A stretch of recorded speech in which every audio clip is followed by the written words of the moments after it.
The possibility of U.S. land strikes in Venezuela has escalated sharply as President Trump strengthens military pressure on Nicolas Maduro's government.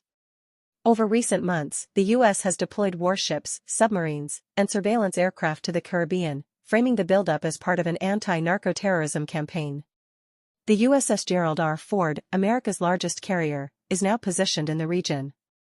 These moves coincide with U.S. airstrikes on suspected drug trafficking vessels and Trump's confirmation that he has authorized covert CIA operations inside Venezuela. Reports indicate that U.S. planning has expanded beyond sea and air operations. Trump has said he is looking at land now, raising concerns about possible strikes on ports, airfields, and naval bases. Analysts suggest that if offshore pressure fails to weaken Maduro, Washington may consider targeting military infrastructure or leadership networks to raise the cost of resistance. Some hawkish U.S. lawmakers, including Senator Lindsey Graham, openly support this escalation. Trump maintains that no final decision has been made. Meanwhile, the legal foundation is shaky. U.S. officials privately admit there is no clear legal justification for ground strikes on Venezuelan territory, and critics argue that Washington has not presented public evidence supporting its narcotics terrorism claims.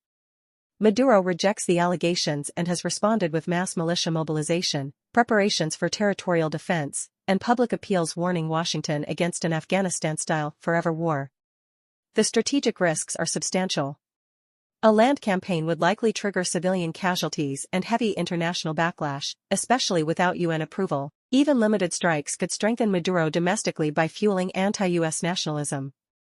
A broader intervention would be costly, requiring far more resources and potentially pulling the U.S. into prolonged stabilization operations. Venezuela's military is weakened but not defenseless, and any attempt at regime change could spark guerrilla resistance and wider regional instability. Russia and China, both with interests in Venezuela, may also increase involvement.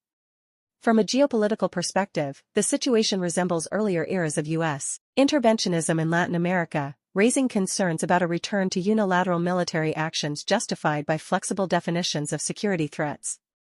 For the international system, this episode could test the boundaries of sovereignty and the norms governing cross-border force. Overall, while land strikes remain a real possibility, the strategic, legal, and political costs are extremely high. The most likely short-term path is continued hybrid pressure, covert operations, targeted strikes, and international isolation, rather than a full-scale invasion.